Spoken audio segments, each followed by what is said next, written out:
रविवार की अगर प्रदोष पड़ जाए, जब कोई कह दे कि तुम्हारी जिंदगी में दुख ही दुख है, 3 क्रम है, अगर बन सके तो करो। पहला, 1 लोटा जल चढ़ाना। दूसरे नंबर पर अगर बहुत ज्यादा तकलीफ की जिंदगी चल रही हो, बहुत कष्टमय जीवन चल रहा हो और सब ने कह दिया कि तुम्हारी किस्मत में तो धक्के ही लिखे हैं, केवल आप धक्के ही खाओगे, तो 1 कनेर का पुष्प प्रदोष के दिन, प्रदोष काल में अशोक सुंदरी का स्पर्श कराकर शिवलिंग पर चढ़ाओ। और बन सके प्रत्येक महीने शिवरात्रि आती है, जैसे कल शिवरात्रि है ऐसे हर महीने शिवरात्रि आती है। शिवरात्रि के दिन 1 अक्षत, मात्र 1 अक्षत, केवल 1 चावल का दाना, 1 दुर्वा के साथ शिव जी को समर्पित करना प्रारंभ करो। जिंदगी की कैसी भी तकलीफ होगी, मेरा शंकर भगवान उस तकलीफ को मिटाए। और दिल से बाबा को पुकारते रहो, श्री शिवाय नमस्तु, श्री शिवाय नमस्तु, श्री शिवाय नमस्तु, श्री शिवाय नमस्तु।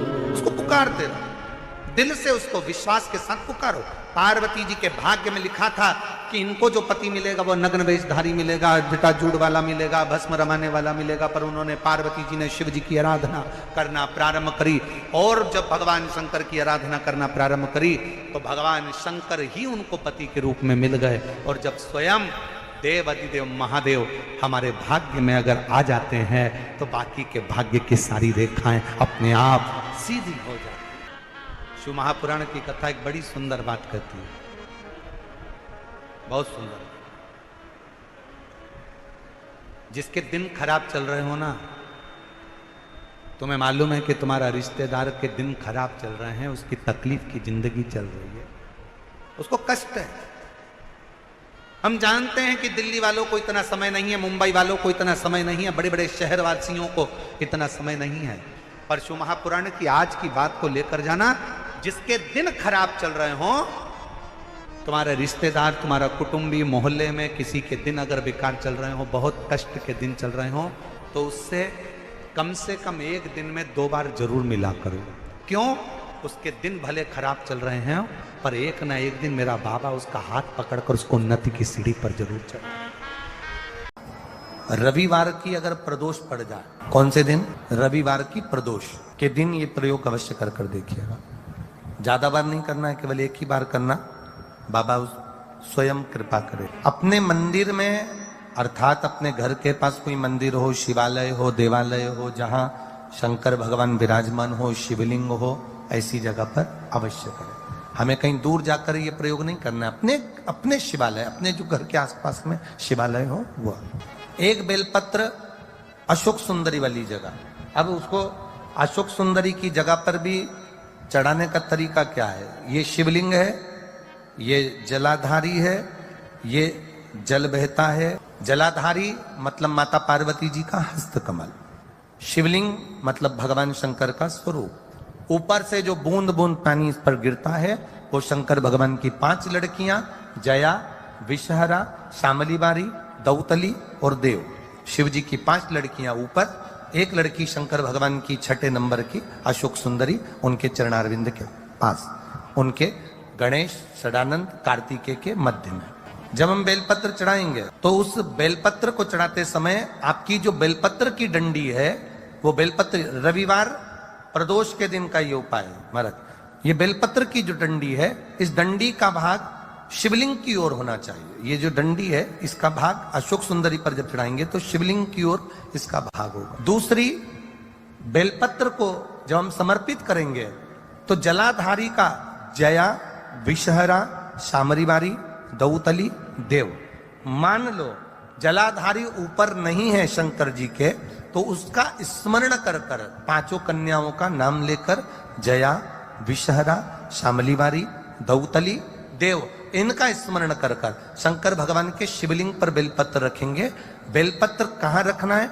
आप अगर यहां बैठे हो तो आपके विपरीत में डंडी का मुख होना चाहिए। ये बेलपत्र की जो डंडी है, इसका मुख आपके विपरीत में हो। आप यहां बैठे हो तो डंडी उधर होगी, आप इधर बैठे हो तो डंडी का मुख इधर होगा, आप उधर बैठे हो तो डंडी का मुख इधर होगा, आपके ठीक विपरीत की ओर डंडी का मुख हो। ये दो जगह बेलपत्र समर्पित करने के बाद तृतीय बेलपत्र शिवलिंग की जो जलाधारी है, जहां पर भगवान शंकर का शिवलिंग रखा है, वहां स्पर्श कराकर, केवल छुआना है, स्पर्श कराकर बेलपत्री के पेड़ के नीचे ही कोई कंकर हो, कोई शंकर हो या कोई मिट्टी का ढेला हो, नी हो, तो वहीं मिट्टी को थोड़ी सी ऊंची कर कर एक बेलपत्र बैठकर इस बेलपत्री की डंडी जड़ की ओर, मतलब जो वृक्ष होता है उस ओर इस डंडी का मुख होना चाहिए।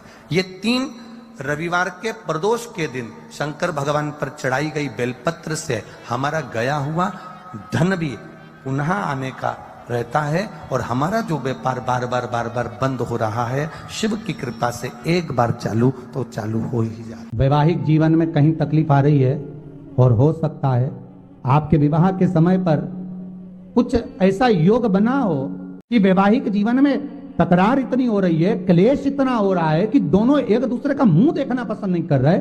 8 दिन अच्छे से रहते हो, 15 दिन लड़ाई करते हो, 15 दिन अच्छे से रहते हो, फिर 8 दिन लड़ाई करते हो।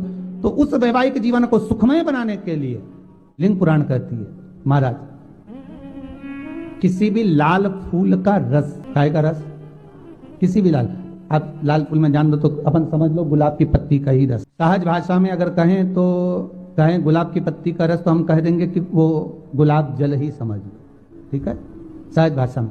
तो कहा किसी भी एक पुष्प की पत्ती का रस, जिसका कलर कौन सा होना चाहिए, लाल, लाल पुष्प की पत्ती का रस लेकर भगवान शंकर पर महाराज जिस दिन रविवार का प्रदोष पड़े उस दिन शाम के समय प्रदोष काल में शंकर भगवान पर चढ़ाकर मां जगत जननी के चरणों में उस रस को समर्पित कर दिया जाए और उसी रस को लाकर पति और पत्नी अपने नयनों से एक ही आसन पर बैठकर नेत्रों से लगा लें। उस पति पत्नी में कभी झगड़ा नहीं हो सकता, क्लेश नहीं हो सकता और दोनों आनंद में जीवन निकाल सकते। तलाक भी हो रहा है तो उनको भी करा सकते हो, वो तलाक छूट जाएगा। शिव कथा कहती है 3 चीजें हैं। पहले नंबर पर 1 लोटा जल, दूसरे नंबर पर शिव पर चढ़ा हुआ जल का आचमन और तीसरे नंबर पर है रविवार के दिन प्रदोष पड़े और उस दिन लगाया गया बेलपत्री का वृक्ष जीवन में 7 जन्म तक भी संपदा को कम नहीं होने देता। रवि प्रदोष में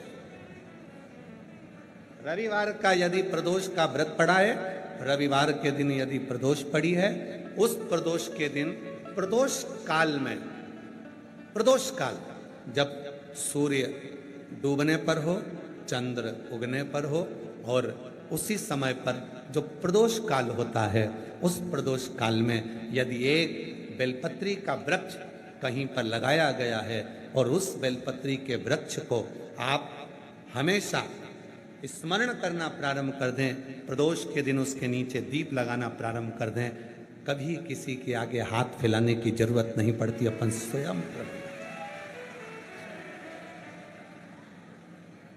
रवि प्रदोष, भौम प्रदोष, ये 2 प्रदोष ऐसे हैं, एक भौम प्रदोष भी ऐसा ही।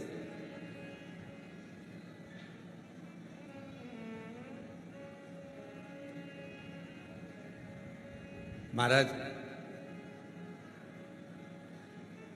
मंगलवार का दिन हो, डॉक्टर ने भी कह दिया हो कि इसको 20 साल तक औलाद नहीं हुई, 25 साल तक नहीं हुई, 30 साल तक नहीं हुई, 18 साल तक भी इसको औलाद नहीं हुई, 30 साल हो गए औलाद नहीं हुई और सब तरह से जब हार जाओ, भौम प्रदोष के दिन प्रदोष काल में शिवजी के मंदिर में शंकर के शिवलिंग पर 3 जगह पर कनेर का पुष्प समर्पित करना प्रारंभ। पहला अशोक सुंदरी की जगह पर, दूसरा जहां शिवलिंग रखा हुआ है उस जलाधारी पर, कटी पर, और तीसरा शंकर भगवान के शिवलिंग पर पुष्प कनेर का रखना प्रारंभ कर दो। उसमें से अशोक सुंदरी वाले पुष्प को घर लेकर आना प्रारंभ कर दो। भौम प्रदोष के दिन 4 से 5 भौम प्रदोष करोगे, और एक दिन मेरा बाबा तुम्हारा गर्भ ठहरा देगा और बाबा की कृपा से तुम्हारे घर में संतान। भौम प्रदोष, जितनी रवि प्रदोष की प्रबलता है, रवि प्रदोष क्या करता है? धन देता है, संपदा देता है, वैभव देता है। जो बेटे बेटी, नवयुवक बेटा बेटी जितने भी कंपटीशन एग्जाम में बैठते हैं, जितने परीक्षा देने के लिए बैठते हैं, जितना कंपटीशन एग्जाम में बच्चा बच्ची बैठते हैं और वो आखिरी में ये विचार करते हैं कि मैं ये सीए क्लियर नहीं कर सकता, मेरा ये पार्ट क्लियर नहीं होगा, मैं आईएएस ऑफिसर नहीं बन सकता, मन से ये निकालना छोड़ दो कि मैं ये नहीं बन सकता। अगर आपने रवि प्रदोष के दिन प्रदोष काल में एक बेलपत्री के वृक्ष को कहीं पर भी लगाया है और प्रत्येक प्रदोष पर जाकर आप उसके नीचे अगर दीपक लगा रहे हो तो तुमको तुम्हारी मंजिल तो मिलकर रहेगी ही, चाहे कुछ नहीं। रवि प्रदोष की इतनी महत्वता है। शिव महापुराण की कथा कहती है ये 3 चीजें हमारे जीवन को सुख देती। एक लोटा जल शिव को चढ़ाना प्रारंभ किया, हमारे धीरे धीरे मार्ग सुलभ होते चले गए, मार्ग खुलते चले गए, मार्ग खुलते चले, सुलभ हो गए मार्ग।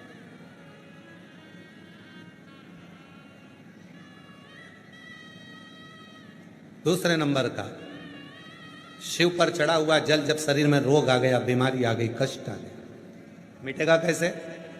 डॉक्टर का इलाज करवाओ, क्योंकि डॉक्टर शिव का एक रूप होते हैं। डॉक्टर जांच करने का बोले जांच करवाओ, क्योंकि डॉक्टर शंकर का एक रूप है। डॉक्टर जैसा बोले वैसा करो, पर साथ में 1 लोटा जल चढ़ाकर उसका आचमन करना प्रारंभ कर दो। मिल जाए कुबेरेश्वर धाम का यदि रुद्राक्ष, उसको तांबे के लोटे में गलाओ, सुबेरे शिव जी को जल चढ़ाओ, उस जल को लेकर आ जाओ, वो जल आचमन करना प्रारंभ करो, थोड़ा थोड़ा 3 बार उसका आचमन करो। धीरे धीरे धीरे धीरे मेरा कुबेर भंडारी ऐसी कृपा करेगा कि एक ना एक दिन कुबेरेश्वर धाम पर तुम्हें बुला ही लेगा। आया महाराज, एक माँ अगर कोई व्रत करती है, माँ कोई जल चढ़ाती है, माँ अगर भगवान की कोई पूजन करती है, माँ शिव का, शंकर का, राम का, कृष्ण का कोई भी व्रत अगर घर की कोई माँ करती है, उसका फल उसकी बेटी को भी मिलता है, बेटे को भी मिलता है, बहू को भी मिलता है, दामाद को भी मिलता है, पति को भी मिलता है, सास ससुर को भी मिलता है और उसके माँ बाप को भी मिलता है। एक माँ जल समर्पित करे तो उसका फल सबको। 3 है 3, एक माँ। दूसरे नंबर पर धर्म पत्नी शिव की साधना करती है, आराधना करती है, पूजन करती है, जल चढ़ाती है, तो वो पति अगर किसी उलझन में भी उलझा हुआ है तो एक ना एक दिन उसका चढ़ाया गया जल उसके पति को रास्ता दिखाता है और पति सतमार्ग पर चलना प्रारंभ।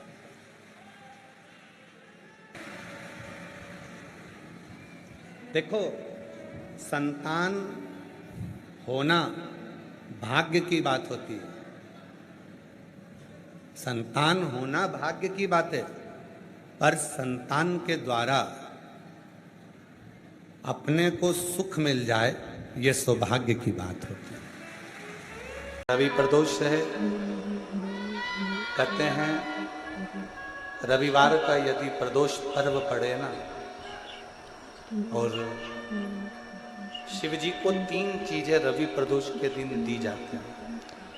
पहले नंबर पर 1 लोटा जल, दूसरे नंबर पर प्रदोष काल में दीपदान, और तीसरे नंबर पर भगवान शंकर के नाम का उच्चारण।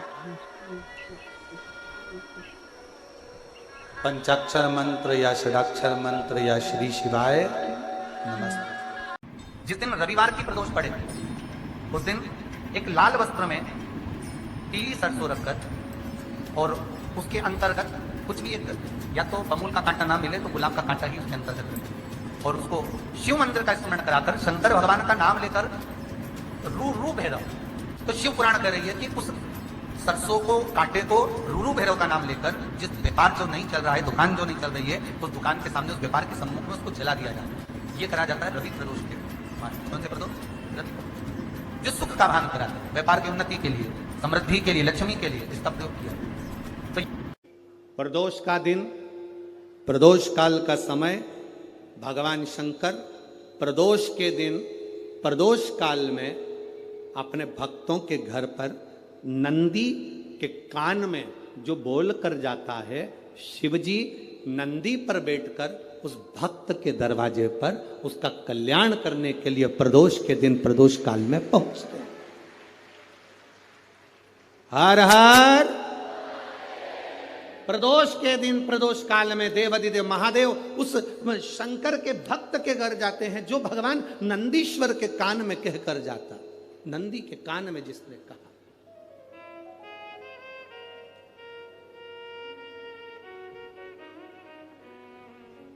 शंकर भगवान के इस शिवलिंग का स्मरण आप करेंगे। बीच में जो एक मोटी सी लाइन होती है, इसको अशोक सुंदरी कहते हैं। सब लोग दर्शन करें, जम के बोलो जरा, करें। अशोक सुंदरी की जगह जहां पूरी हो जाती है, उसके बीच में शिवलिंग और उसके बीच में थोड़ी सी जगह खाली आती है। करें दर्शन, समझना जरा बहुत अच्छे से। जैसे ये अशोक सुंदरी की जगह है, हम निवेदन करेंगे आस्था चैनल वालों से भी और एलईडी वाले भी, जिन जिनको एलईडी पर आप दर्शन करा रहे हैं वो पूरी तरह से कराएं। गणेश जी का स्थान, षडानंद कार्तिकेय का स्थान, अशोक सुंदरी का स्थान बीच में। अशोक सुंदरी का जो स्थान पूरा हो जाता है, वहां से लेकर शिवलिंग के बीच में खाली जगह आती है। करें दर्शन आप लोगों ने, खाली जगह आती है। उस खाली स्थान की जो महत्वता है, ये जो अशोक सुंदरी से लेकर बीच में जो जगह है, ये भगवान शंकर की जो धर्म पत्नी है माता पार्वती, उनकी जो योगनियां हैं 64 योगनी, उनकी जो शक्ति पीठें हैं, उनकी जो सिद्धता है, उनकी जो सिद्धियां हैं, ये अशोक सुंदरी से शंकर के शिवलिंग के बीच में जो खाली जगह होती है, इस स्थान पर 64 योगनियां, देवियां, अष्ट सिद्धियां, नवनिधियां सब इस स्थान पर रहती है। इसलिए हमारे यहाँ शिव महापुराण की कथा कहती है, पूर्ण पूजन के बाद अगर कोई नारी, कोई पुरुष, कोई बच्चा, कोई बुजुर्ग अपने मन की बात का स्मरण इस जगह पर हाथ को रखकर, जैसे किसी के हृदय पर हाथ रखते हैं तो दिल धड़कता हुआ स्मरण होता है, उसी तरह यहाँ स्पर्श करेंगे और स्पर्श कर कर जब अपने मन की बात कहते हैं तो देवाधिदेव महादेव नंदी के साथ आकर प्रदोष के दिन कार्य की सिद्धता पूर्ण करते हैं। उस स्थान की मूलता होती है, वो स्थान समझ में आएगी ना जगह? अरे बोलो तो जम के। नहीं समझ में आई हो तो एक बार फिर वापिस समझ लीजिए, फिर समझोगा।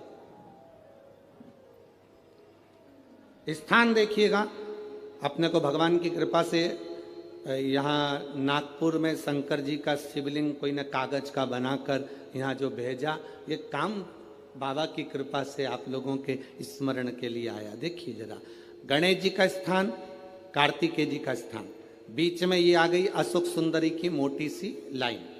अशोक सुंदरी की लाइन जहां खड़ी हो खत्म होती है, वहां से जो शिवलिंग रखा है, इसके बीच की जो जगह है, ये जो बीच में अशोक सुंदरी के स्थान से लेकर शिवलिंग के स्थान के बीच में जो खाली जगह है, ये 64 योगनियां, अष्ट सिद्धियां, नवनिधियां, सब कुछ मेरे देवाधिदेव महादेव ने माता पार्वती को अपने चित्तवृत्ति के साथ यहां अनुमति प्रदान कर रखी है। वहां का स्पर्श, वहां का मात्र स्पर्श और हमारे दिल की बात, शंभो शरणे पड़ी मांगू घड़ी रे दुख काटो दया करी ने दर्शन उस स्थान का स्पर्श हमें सुख देता है, स्थान का स्पर्श। प्रदोष काल का दीप, प्रदोष काल की आराधना, प्रदोष काल की साधना और प्रदोष काल में परमात्मा का लिया गया नाम हमारे करोड़ों करोड़ों करोड़ों करोड़ों पुण्य को प्रबल कर देता है और हमारे पाप को छिन्न कर देता है। हमारे पाप, सारे देवता रोज भ्रमण पर नहीं निकलते। 33 कोटि देवता में केवल एक देवता है देवाधिदेव महादेव, जो प्रतिदिन प्रदोष काल में शाम के समय अपनी अर्धांगिनी मां पार्वती जी के साथ भ्रमण पर निकलते हैं अपने भक्तों का दुख मिटाने के लिए। पहले दिन की कथा में श्री प्रकाश भाऊ जी की धर्मपत्नी श्रीमती दीना जी, प्रकाश जी, धारीवाल जी ने प्रश्न किया था उनके घर पर कि प्रदोष करना है, तो पहले तो मेरा निवेदन है कि प्रदोष को समझें कि प्रदोष का मतलब क्या। संसार का कोई मनुष्य कितने भी दोष कर ले, उसकी जिंदगी के सारे पाप उसने जितने भी करे हों,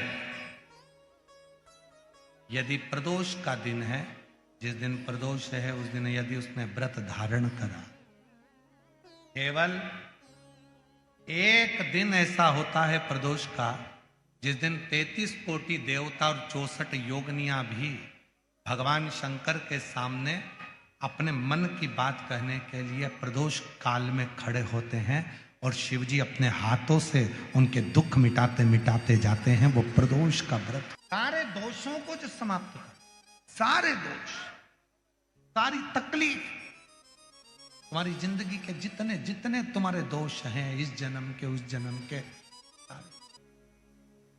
और जब भगवान शिव से आप निवेदन करते हैं, प्रार्थना करते हैं, उनसे अपने मन का भाव कहते हैं, प्रार्थना करते हैं, निवेदन करते हैं, तो शिव उसको स्वीकार करते, स्वीकार।